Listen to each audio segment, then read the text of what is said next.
So good morning. Good morning. How are you? I'm really well. You're good? Yeah. It seems to be the perfect place to meet Elton John in 2004, is Vegas. Yeah, well, this is where we came in February and started our kind of little residency here. When Celine goes away on a holiday, we kind of fill in for her. Mm-hmm. And I never thought I'd end up playing in Vegas. I'd never stayed the night in Vegas before. I usually fly to the MGM Grand, do the show, and go home to LA, or go back to LA. And when it was suggested to come to Vegas, I thought, oh God, I mean, most people think that's the end of me, I'm going to Vegas. In the old days, this is where people came to end their careers. It's not so much now, but it's changed. It's a much younger, hipper city. But there was the danger of what do I do, because the theatre I'm playing in is one of the biggest stages in the world. It's 120 feet wide by 80 feet deep. That's crazy. So I knew I'd have to do a proper show and not just come here with a band. I'd get lost, and I didn't want to do that anyway. The whole point of coming to Vegas is to try to do something new. So I hooked up with David LaChapelle, who's done videos for me and is a friend of mine and a great photographer. And I said, listen, shall we do this show together? And he's a big fan of mine, and I knew he would do exactly the sort of show that I wanted to do. A nostalgic kind of hint to my past, a reference to my love of art and photography, outrageous campiness, fun, and you know, I'm only on stage for an hour and a half, so you've got to get all that in within an hour and a half, and I want it to be like a roller coaster ride. So we took a risk, we came here, and it paid off, and we're having great fun, and I'm really, really enjoying being in Las Vegas. I never thought I'd be able to say that, but I really am, because the show is so much fun every night. Something different happens that I see. I don't really watch what's going on behind me, because I'm trying to play to the audience, obviously, but I notice something different every night that's going on the screen or the lights or whatever. So it's the only show I've ever done like this, so it's fun. And how did you conceptualize it with David? Did you? I said, you do it, I'll be there when you've done it. I'm a collaborator. I mean, I collaborate with Bernie Taupin. I don't write lyrics, I write melodies. We don't write in the same room. With David, I just said, here's the set list. The only thing we collaborated on was here's the set list, because he had to do the films to coincide with the length of the songs. So, I mean, there's an 11-minute, 19-second version of Rocket Man, for example, that he had to cut a film to. And it has to be 11 minutes, 19 seconds. So, exactly. Yeah, so they're, you have to get that right, otherwise it looks like Amateur Night Out. But that was the only thing we collaborated on, was the set list. And the great thing about that is that you can just take songs out and put songs in. Like we just put a new song in from our new album, Answer in the Sky. So that, and we can do, over the next 2 or 3 years while we're here, it will evolve completely. I mean, the beginning and the ending might be the same, but what's in the middle of it will probably be different. Because, there's so many songs on the new album that visually can be terrific, like They Call Her the Cat, which is about a sex change, or Turn the Lights Out When You Leave, which is a country song, which is really, and you could do a great video for. He's already done a great video for All That I'm Allowed, which will be coming in the show very soon. So, it was the ideal marriage, and it's worked. Is it rewarding for you, night after night, to see the people? Because there have been some instances in your career where you said, I didn't feel the audience. I don't feel them, even though they're there. Even though I'm playing in front of 50,000 people, I don't feel them. Do you finally feel it? I do. I've been much more comfortable in the last few years with that kind of situation, because I'm comfortable with my life off stage as well as on stage. But it's such a great intimate theatre. It holds about just over 4,000 people, but it feels like 2,000. And you look at people's faces during the show, and they don't know whether to watch you or to watch what's going on, and some of the internet now with their mouths open. And I know that they go out, and because I check what they're saying when I go out to the lobby and stuff like that, people listening to what they're saying, and they've never seen anything like it before. And that's what we wanted to achieve when we came in. A show in Vegas that no one had seen anything like that before. Yeah, well, I mean, the Rolling Stones have used blow-up. We use a lot of blow-ups on stage, but the Rolling Stones used them in stadiums when people were miles away. People are being, practically hit on the head by bananas and stuff like that. Yeah, it is great to see the reaction that you get. And, I don't know why it happened, but on the opening night, during Saturday Nights Are Right for Fighting, which is the last number in the set, before I come back on stage, people just started to come on stage and dance. And it was like, I was petrified. I thought they were coming for me. I thought, well, oh my God, they're coming for me. And they just started to come, and it's become a tradition. People just, in the first 3 rows, they just get up there and they dance, and they kick the balloons out, and they just have a great time. So it's like part of the audience on stage with me for the last song. Whoa. And that was just completely off the wall. I don't know why it happened, but anyway, it's fun. It's just an uplifting show for me. It's not too long. It's an hour and a half, which is usually an hour, at least an hour shorter than I do normally. Yeah. And so it's I can kind of catch up with myself here, and I can pause, get my breath back, and then restock my batteries when I go back out there again. Mm-hmm. And visually, and looking at the set list as well, and even on this new album, as you said, there's a return, there's a looking back, there's kind of a reflection on the past and bringing it back into the new. Yeah. And that's kind of been going on since Songs from the West Coast. Yeah. What triggered that need or that wanting to go back? Was it you changing the lifestyle you led? Was it you saying, I need to go back to that period? Was it someone that encouraged you? No, I think really the person who should take credit for that is Patrick Leonard, who produced Songs from the West Coast. Mm-hmm. I think when I look back and analyse my albums, since I've been sober, one of my main criticisms of what I did on those albums is that I was trying to be someone else. I mean, I'm a huge music fan, so it's very tempting to say, I'd love to do something like Groove Armada or Prodigy, or do try a hip-hop thing or a reggae thing, and because I'm like a sponge, I listen to so much music. So I was trying to be something other than Elton John, and Patrick said, just play a lot of piano, which you haven't been doing. Go back to just playing piano on every track. Write simply, play with a smaller rhythm section. Don't have so many synth overdubs. And that's what we did with Songs from the West Coast, and it worked, and I enjoyed it.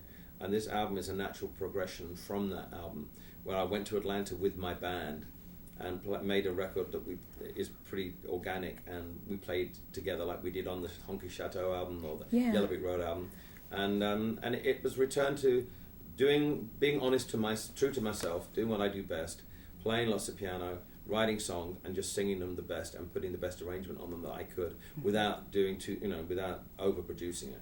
Did you ever feel like you were competing with that past, that 1971 to 1976 type of... I mean, it's such an incredible amount of material and such a high standard of material.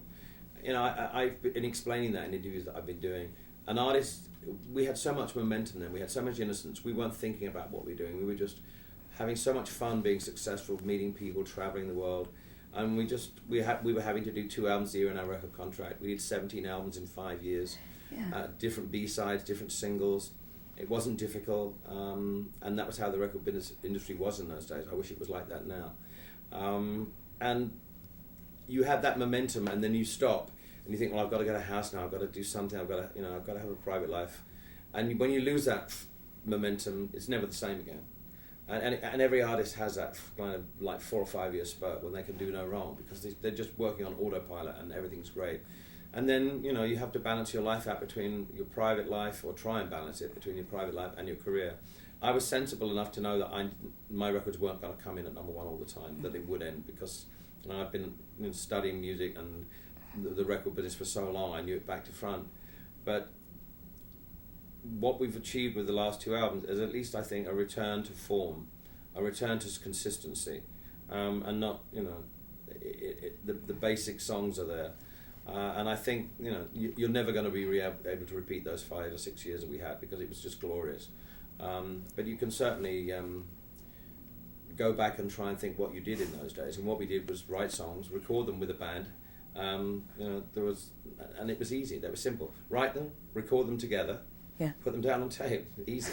And we lost our technology. Can make you lose your way sometimes, and you have to get back to the simplicity.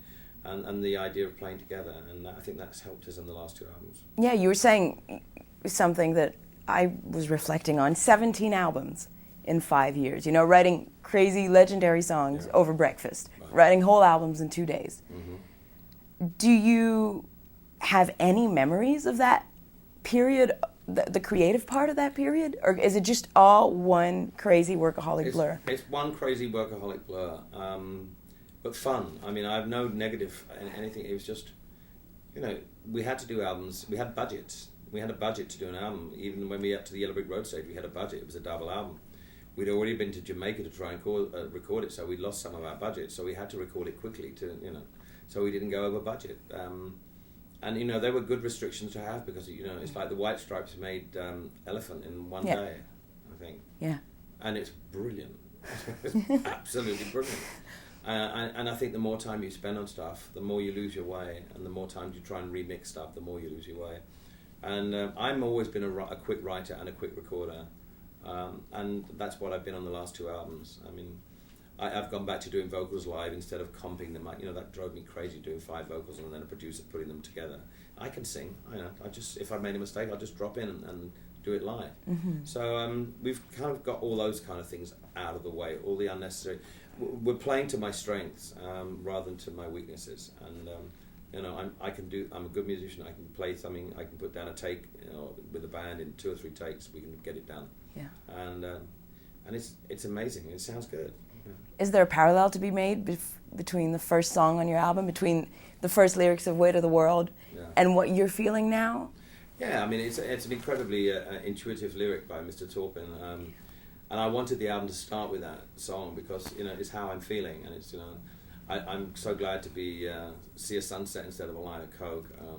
I'm amazed that I'm still around, considering what I put myself through in the past, and I'm having more fun now than I've ever done. I mean, apart from those first 5 or 6 years, this is the most fun I've had since then because I have so many options in my life. I have a great personal life, which I didn't have in those days. I didn't have time for a personal life. We were always on the road. But after that, I tried to have a personal life, and it was difficult. I didn't know how to balance my life on stage and off stage. I have that now because I've got a partner who can help me through that. I don't have the hindrance of drugs and alcohol, which was not good for me. And I not only make records. If I was just making records and touring, it would be boring. But something that The Lion King did for me was open a complete myriad of options. I could write film scores, write musicals for the stage, write songs for movies, do classical concerts, play solo tours, tour with the band, tour with Billy Joel, do Vegas. We're producing a animation film with Disney. I'm chairman of the Old Vic Theatre. I have my AIDS charity. I'm still president of my football club. My life is full of different things all the time, and people say, how do you fit it all in? Well, I know I work pretty quickly and I create pretty quickly, so it's not as if I'm slaving away for 9 months on an album. I'm not. The album's done in 3 or 4 weeks, and then it was mixed in like 2 weeks, so easy. 6 weeks, album. Thank you. Next. Yeah. Maybe at a certain period in your life, all those things that you just named, people would have seen it as filling a void. Yeah. But it doesn't seem that way now. It seems like you can actually, each thing has its own place. Were those filling a void at one point, though? No, I didn't have any. I mean, the void that I felt was with the drugs and alcohol. These are just nice. I'm 56 years old, and I'm not just making albums and touring. I've got other things to challenge me. Uh-huh. I mean, at the beginning of this year, for example, we came here, which was a risk, and I produced my own album, which was a risk because I'd never produced my own album before or anyone's album before. I'd co-produced it, but not solo produced it. And there were danger signs there, which I was aware of, that you can be too close to it. And I said, okay, give me 2 weeks. If it's not working in 2 weeks, I'll put my hand up and say, listen, I need a producer. Yeah. But it turned out brilliantly, and it was a risk that I took at 56. Coming here was a risk at 56. If you've got challenges in your career and you're prepared to meet them, then you should be grateful to have those challenges. Yeah. And I would the antithesis of what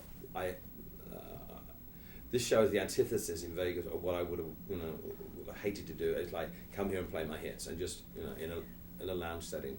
I couldn't have. I mean that's the end. That's why I left my original band, Bluesology, because I was playing with Long John Baldry, and he'd had a hit, and we were playing cabaret to people who weren't interested in what we were playing and eating fish and chips, and I thought, this is no life for a musician who wants to, to do other things, and so you have to challenge yourself, and I've been lucky enough for The Lion King, that was the one thing in my life that opened so many doors that I could do different things, and I love writing for the stage, and I love writing for films, and it's different. As a musician, you want to stretch yourself. Sometimes you stretch yourself and it doesn't work, but at least you've tried it. Absolutely. I find it interesting that you mentioned, Bluesology and the kind of kick in the butt it gave you, and the fact that you still carried whatever history you had with them through your name, through Elton John, through the fact that for such a long time in the beginning, you weren't even thinking of singing Bernie's songs, even after a solo record. It's interesting that you've still carried that with you. Is it a reminder of that period? No, it's just they were great days. I mean, a kid leaves school, I go and work in the music publishers, but I still have my semi-pro band with Bluesology. We turn professional, backing people like Patti LaBelle and Billy Stewart, Major Lance, Lee Dorsey.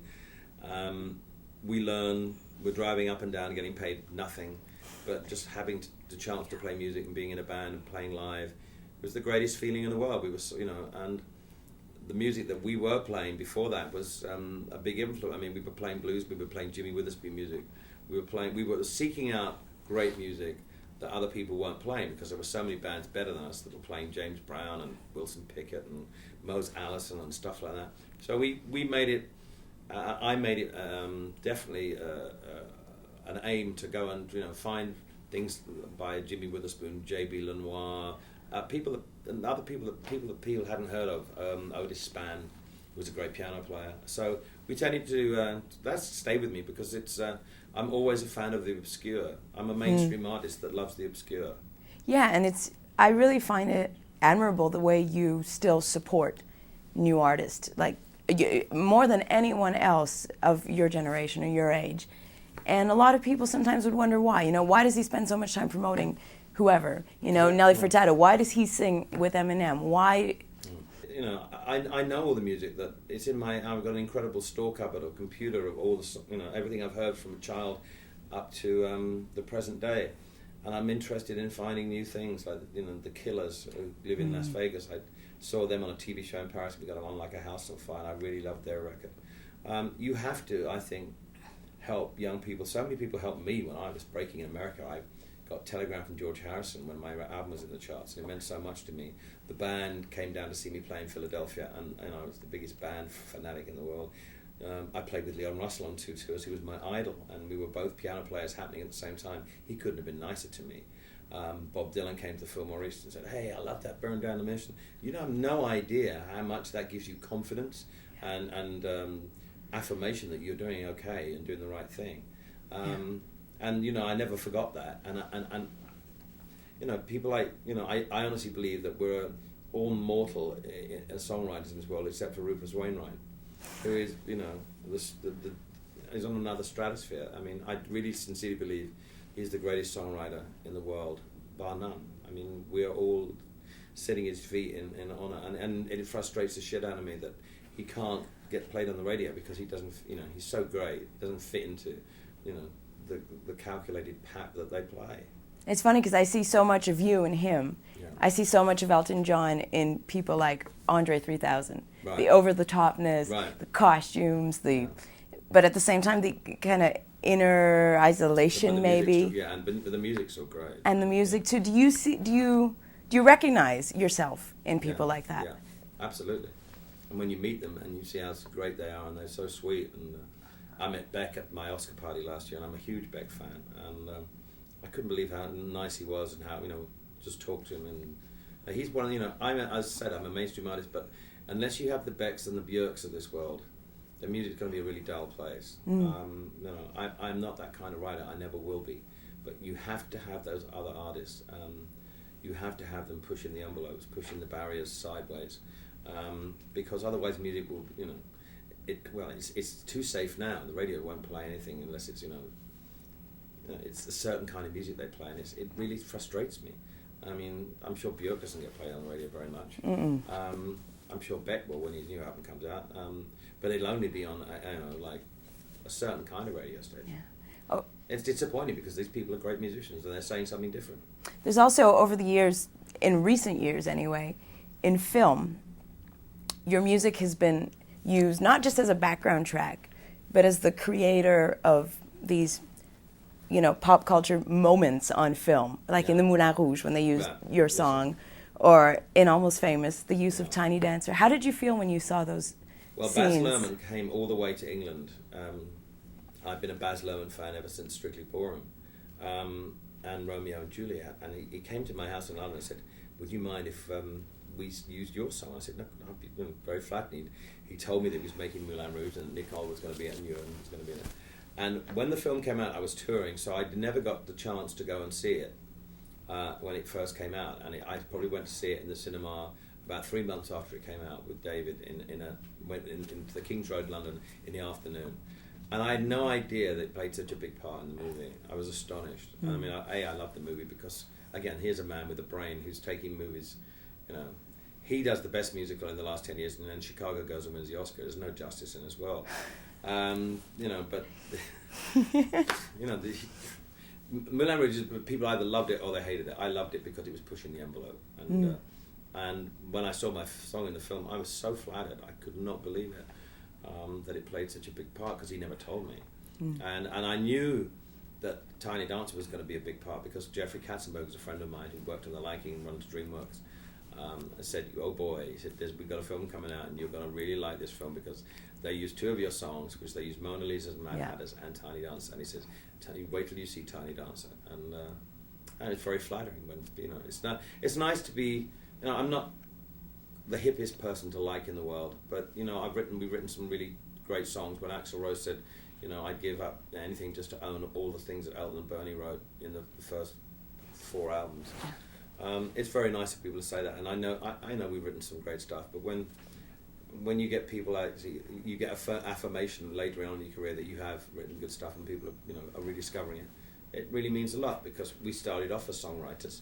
Yeah. And when anyone can cover your song, whether it's in a Muzak in an elevator, or whether it's Aretha Franklin singing Border Song, or Ray Charles doing Sorry Seems to Be the Hardest Word, it's a huge compliment, and I still get a kick out of that. Yeah. So seeing those things in those films, I mean, Tiny Dancer, now it's like, we weren't playing it until Almost Famous came out. And, now we know we daren't not play it. Yeah, it has a new life of its own. You were mentioning Ray Charles. Obviously, his passing had a huge impact this year on the world of music. What impact did it have on you? Well, the session that I did with Ray for Sorry Seems to Be the Hardest Word was one of the hardest things I've ever had to do. It was while we were in Los Angeles finishing off songs on Peachtree Road. Mm-hmm. And I knew Ray was sick because word had gotten out. But I didn't know how sick he was until he came to the studio, and he was very, very weak. And he sat down in an armchair, and I sat in the chair next to him with 2 mics, and he got through it in about 2 or 3 takes, and he was, that fire was still in his voice, and it was so emotional because he was singing "It's sad, so sad, it's a sad, sad situation," and he knew he was dying, and everybody else knew he was dying, and so people were in the control room in floods of tears. And I kept everything that he said to me. I got a CD of all the outtakes, the conversations we had. It was ironic, really. The first thing I ever did when I came to America TV was the Andy Williams show. And it was Ray Charles and me doing a duet of Heaven Help Us All, a Stevie Wonder song. And here I was, like 35 years later, and I'm doing the last session that he ever did. And it was very, very tough. It depressed me for the rest of the day. It was saddening, it was uplifting, but most of all it was depressing because you knew that you weren't, everyone said 3 weeks he had to live. He actually lasted much longer than that, but he was a huge influence on me, a huge influence on the whole of American music. I mean, R&B wise, I mean, the Atlantic recordings he did altered the state of rhythm and blues music forever. The risks he took doing the country and western album when people thought he was crazy, and doing I Can't Stop Loving You, but he had the sense to realize that soul and country music are really joined at the hip. So, no, it was tough. It was a tough day, and I just did the kind of tribute to Ray television thing in Los Angeles, and I will cherish that memory forever. I'll never forget it, sitting next to him, and him singing the song with me, and him holding my hand and laughing, and it was pretty emotional stuff. Yeah, it just gave me chills, actually. And so now, you will be obviously playing these shows over a couple of years. Yeah. Do you feel like right now is the beginning of another step of evolution? Do you see yourself recording something else? I don't know. Who knows? The thing that's great about this business is you never know what's going to happen. Last year, an old record that I'd made with Tom Bell came out in England called Are You Ready for Love? And it went to number 1. And it was one of the greatest surprises, and a nice surprise. You don't know what's around the corner. I had a phone call from Tim Rice offering me the Lion King job, and I said yes. And that changed my life. You don't know what's going to happen. I can't predict the future, and I don't want to. But all I know is that I'm in the finest shape that I've ever been as far as enjoying my life, my music, and I'm just raring to go. And to play this album live is going to be very exciting. Yeah, there's a song on it, My Elusive Drug, which you didn't mention putting in the set list or whatnot. But I find it very telling, because music, or maybe love, whichever was your biggest addiction, I don't know, but was never really talked about that much in terms of... No. Well, that's my Ray Charles Nina Simone song on the album, and it's really a song about David, and how he wouldn't have liked me if he'd have met me like 15, 16 years ago, and what I've come through in my life. And we actually are going to do a show in 2 shows in Atlanta on the 4th and 5th of November, and we're using the singers, the gospel singers, and do 9 songs from the new album, and then do 12 old songs using a full gospel choir in an old church. And we're going to tear the place down, and we'll be doing my losing. I can't wait to play these songs live. And actually, we've been rehearsing them in the afternoons here, so getting ready for it. And so I know what they sound like, and they sound great. And because we played them live, so they're easy to sing live. There's no complications involved. Yeah. So is that David's your song? Yeah, that's my David song on the album. Yeah. Do you? You have such a. It seems you have such a strong connection. I remember when I saw Tantrums and Tiaras. I said, that's really brave of them to put a camera between them. Right. He was extremely bold with you in the questions he asked, in the situations he posed to you. Was that kind of a frontier you guys kind of passed over when that movie was made in your relationship? Well, I watched that and I obviously realized, I just laughed at that so much, especially the bad behavior. I mean, it was the only thing of mine that I've ever been able to watch and look at, because it was the truth. I can never watch a DVD of myself. What's the point? I've seen it, I've done the thing, why watch it? I'm only going to see things that I don't like, so it's better that I don't watch it. But that I could watch because it was the truth, and I learned a lot about my behavior and our relationship. And a lot of people, that would have wrecked their relationship. It just put us closer. Were you, while the film was being made, were there periods where you got angry at him and said, why are you doing this to me? Yeah, there's that scene in France where I tell him, I'm never coming to the south of France again. Yeah. And get out. We're leaving tomorrow. And of course, I bought a house in the south of France the next year. Just typical me. Yeah, but I mean, it's just overwhelmed. You get points in your life. Why I wanted to do that was to show that, in most documentaries and biographies you see of people, everyone says, oh, they're so great, they were so wonderful, they were wonderful. Like, you get anecdotes from people who don't want to say anything nasty, so you get an hour love fest.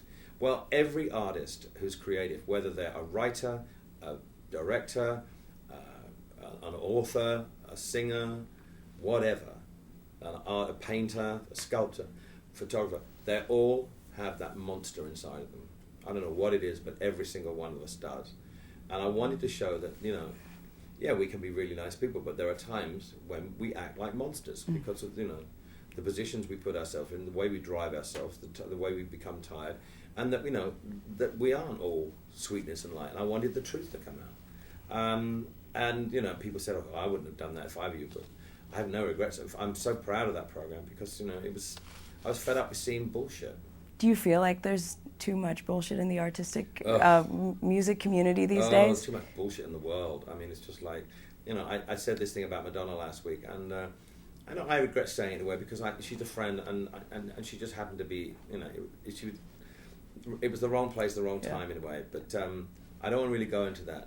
But because I said it, it was like you'd have said, I really support Hitler, or I hate cripples, or it's like, what? I only just said, lip syncing was, not a good thing. I did say they should all be shot. I suppose that was a bit over the top, but it's a bee in my bonnet. I think shows should be live, and I just think people, it was an unfortunate thing that happened, and eventually I will make my apologies to Madonna because I think she's a great artist, except that the show wasn't entirely live, so it shouldn't have been the live show section. If it had been in the best show, I would have shut up and said nothing.